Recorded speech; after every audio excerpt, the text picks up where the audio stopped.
Suami seharusnya menjadi pelindung, bukan pelaku kekerasan. Efesus 5:25 berkata, "Hai suami, kasihilah istrimu sebagaimana Kristus telah mengasihi jemaat dan telah menyerahkan dirinya baginya." Kristus tidak memukul jemaat, ia mengorbankan dirinya. Maka ketika seorang suami memukul istri dan anak, hidup dalam mabuk dan judi, ia sedang melanggar panggilannya sendiri sebagai suami.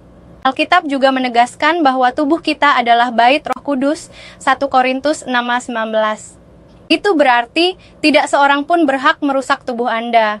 Kekerasan bukan hanya masalah rumah tangga, itu adalah dosa. Banyak perempuan Kristen bertahan dalam penderitaan karena merasa Alkitab melarang cerai. Memang Yesus berkata bahwa Allah membenci perceraian, Maleakhi 2:16. Namun kita harus memahami konteksnya.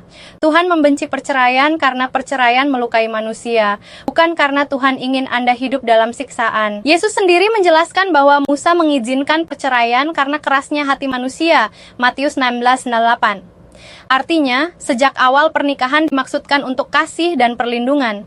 Ketika pernikahan berubah menjadi tempat kekerasan, itu sudah menyimpang jauh dari rancangan Allah. Dalam 1 Korintus 7:15, Paulus menulis bahwa bila pasangan yang tidak hidup dalam kehendak Tuhan memilih meninggalkan tanggung jawabnya, maka orang percaya tidak terikat. Kekerasan, mabuk, judi, dan penelantaran adalah bentuk meninggalkan tanggung jawab pernikahan. Secara rohani, ia sudah meninggalkan keluarganya, walau masih tinggal serumah.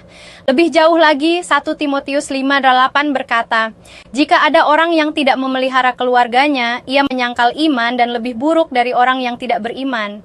Firman ini sangat keras. Seorang suami yang tidak melindungi dan menafkahi keluarganya, apalagi menyakiti mereka, sedang menyangkal imannya sendiri. Lalu, bagaimana sikap seorang istri Kristen? Pertama, keselamatan Anda dan anak-anak adalah prioritas. Tuhan adalah Allah yang membela orang tertindas, Mazmur 82:4. Menjauh dari kekerasan bukan dosa.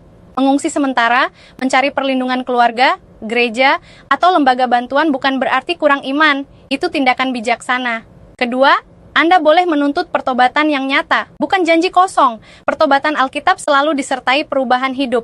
Berhenti minum, berhenti judi, berhenti memukul, mau konseling, mau dibimbing hamba Tuhan. Tanpa buah pertobatan, itu bukan pertobatan sejati. Ketiga, Anda tidak dipanggil untuk menjadi martir dalam pernikahan yang penuh kekerasan. Tuhan tidak dimuliakan lewat tubuh yang lebam dan jiwa yang hancur. Kasih Kristen bukan berarti membiarkan diri terus disakiti.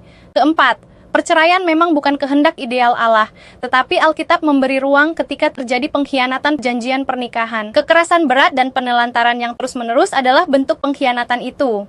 Dalam kondisi seperti ini, berpisah demi keselamatan bisa dibenarkan secara rohani, terutama bila pasangan menolak bertobat.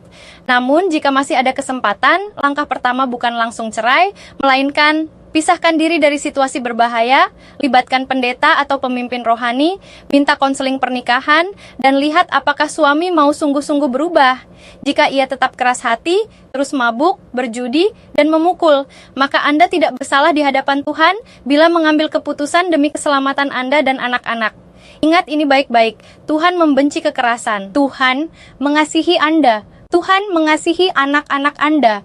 Pernikahan ada untuk kehidupan, bukan penderitaan.